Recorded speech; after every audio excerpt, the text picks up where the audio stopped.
everyone, my name is Angela and I am a compulsive eater. Hi, Angela. Hi everyone, just like all of you, I weigh and measure 3 meals a day from our amazing and wonderful Grey Sheet. My food is written down and committed to a qualified sponsor. I don't eat in between, no matter what. And abstinence is the most important thing in my life, with that exception. And Grania, thank you. You're so cute. And sneaky. And I apologize for being a few minutes late. We were having a meeting before the meeting, and it was so interesting. I wish you all were there.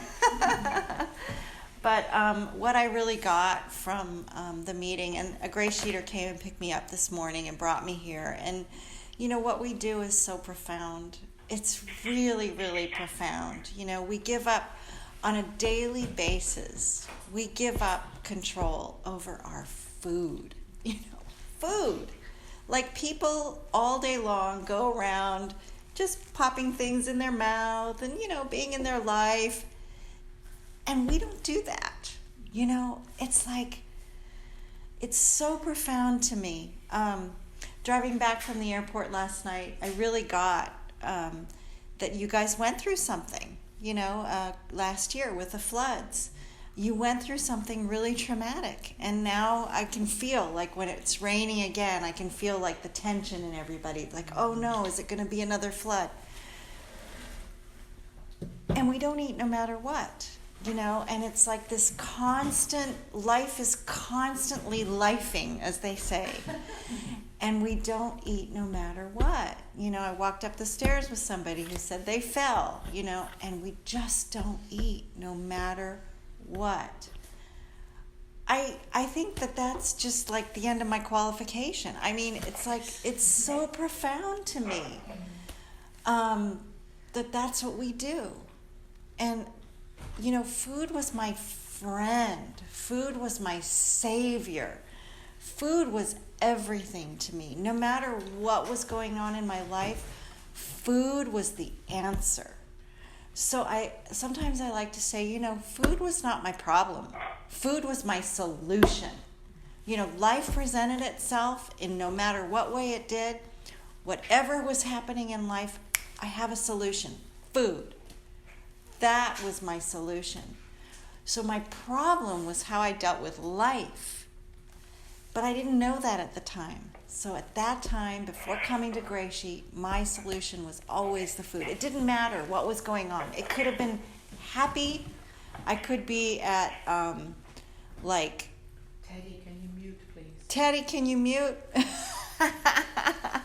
Star 6. Star 6, or just mute. Star 6. That's fine.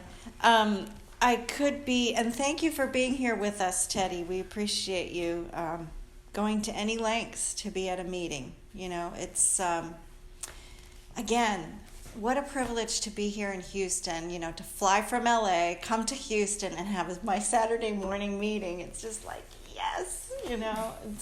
And my friend goes, well, there's Grey Sheet meetings in Houston? I'm like, sure are. There's a whole community.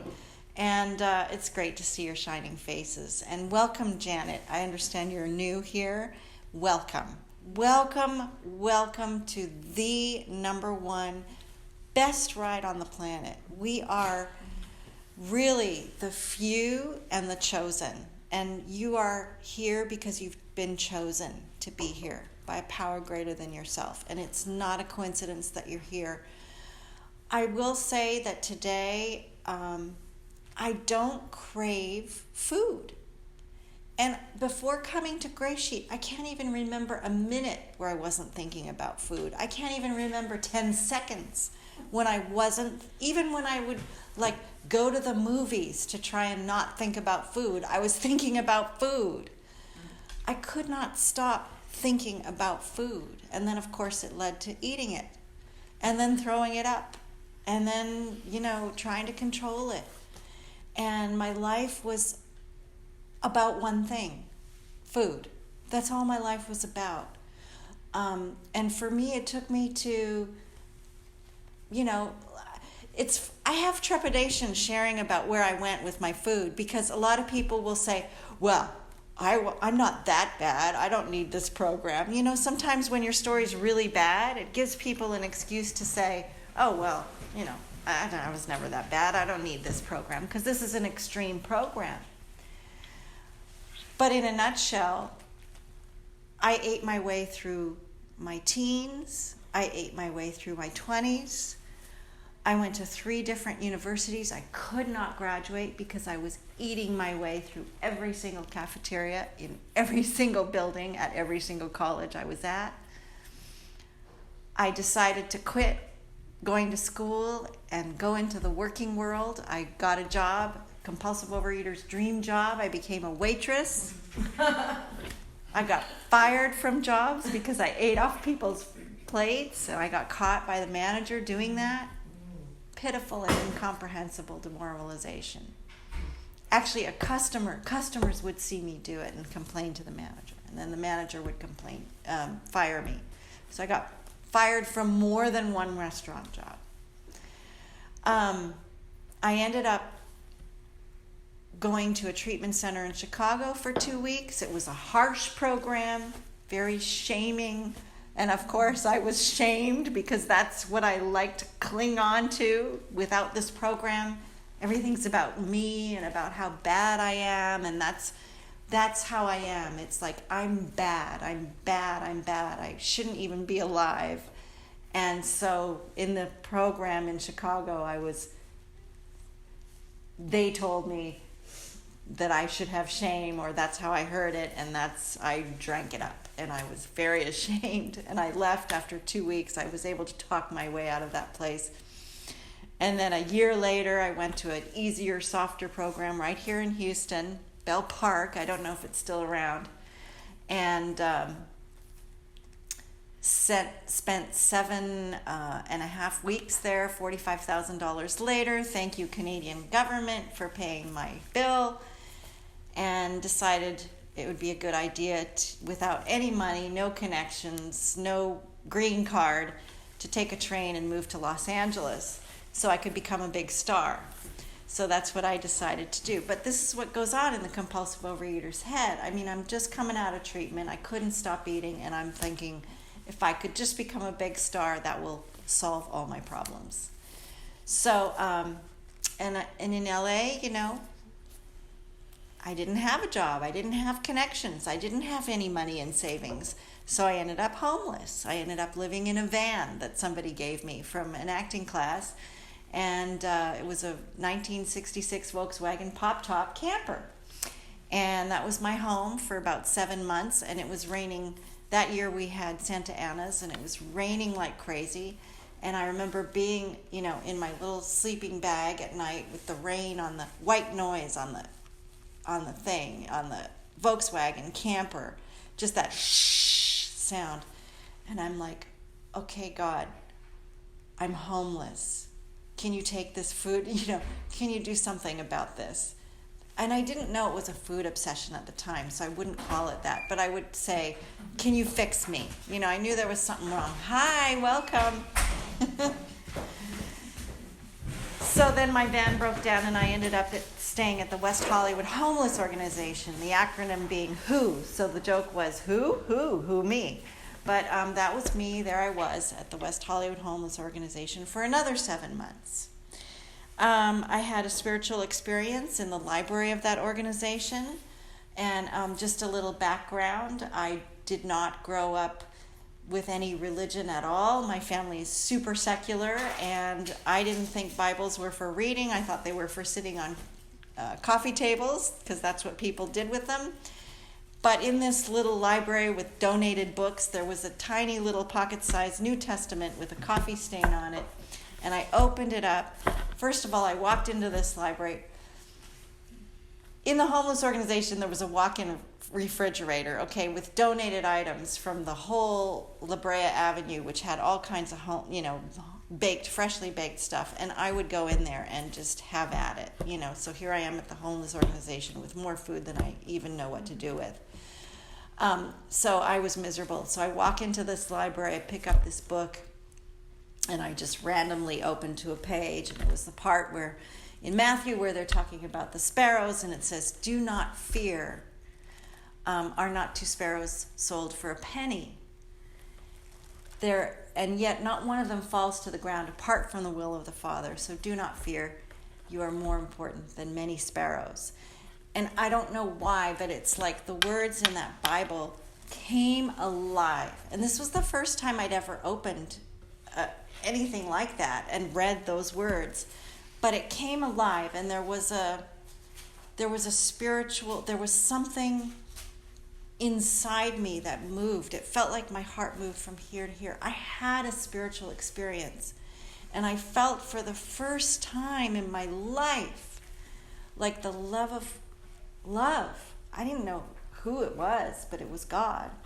Just like arms wrapping around me and telling me I'm worthy, like I matter, and I'm worthy, and I'm loved. And I never felt that before. And so I walked out of there. That was in June of 1992. I had been throwing up like now 10 times a day. I couldn't stop. And I never threw up again after that. But I was still a compulsive overeater. So I needed now a solution. Like now I know that I never need to throw up. I just knew that. I just don't ever need to throw up again. And so I didn't. And it was from that experience. But I didn't know what to do with my food. I just didn't know what to do with my food. I'm in a seminar program, and I was a coach in the program, and one of the people I coach does this new therapy. She says, in one phone call, because she heard about what I do with my food, she says, well, in one phone call, I can relieve somebody from sugar addiction. And I thought, great, but that's not me, because I don't want it. I love what I do with my food. If somebody told me today, here's a pill, if you take it, you'll be a normal eater, I'd say, no, thank you. Because I love my food today. I love what I do with my food. I can't trust this pill. I can't trust what will happen. And even if I did have a pill, okay, you're not a compulsive overeater anymore. You're not an addict anymore. What do I do with my food? I don't know what to eat. What do I eat? I don't know. I just don't know what to eat. So there I was. I wasn't throwing up anymore. I went to OA, struggled there. I went to HOW, which is big in Los Angeles. I don't know if it's big here or not. I struggled there. Oh my gosh, I struggled, and I did those questions so many times. And then one day at a laundromat, of all places, at a laundromat, I walked out of the HOW meeting, and I was on my way to one of our most beautiful supermarkets in West Hollywood with the biggest of everything, including the bins that you can just open and like graze on, without people seeing. And I was on my way. And I don't know why I stopped, but there was this woman at the laundromat with fiery red hair. And I had seen her in other meetings. I had been to so many 12-step meetings by then. Interestingly, not an AA meeting, but all the A's, because I knew there was something wrong with me and I needed to fix it. And I didn't even know her name, but for some reason I just went up to her and I started telling her my problems with food. I said, you know what? I can't stop eating. I can't stop thinking about food. I'm on my way to eat now. What do I do? Well, it turns out this woman was Judy. And she said, well, there's this program called GreySheet. I go, what? I'd never heard of it before. She says, yes. She says, I get to eat 3 huge, amazing meals every single day. And I go, really? And she says, and I love my food. I had never heard anybody say that in any other program, because what they were talking about in the other programs is I'm now neutral around my food. And I couldn't understand that. But she was loving her food and happy, and her eyes were clear, and she was in a thin body. And it was a message I had not heard in any other room, ever. What? I thought I had spent all my e-tickets. I don't know if you guys remember Disneyland way back. You know, you got the e-tickets for the really big rides. I thought I had spent all my e-tickets, you know, in regards to food. Like, now I'm destined to a life of, you know, cardboard 3 times a day, or a little bar or something 3 times a day, because I have really spent all of my privilege around food. But no, this woman is like, I get 5 more minutes. I get to eat whatever I get to eat these beautiful abstinent meals. So that was a Thursday. I went to my Saturday morning meeting, which was in Santa Monica at the Virginia Park Clubhouse at 11 a.m. And the woman who led was another clear-eyed, thin-bodied. What she was saying was, I love my food. I get 3 raws at lunch, and they're not the little itty-bitty ones. They're the biggest and the best. I had never heard that message before.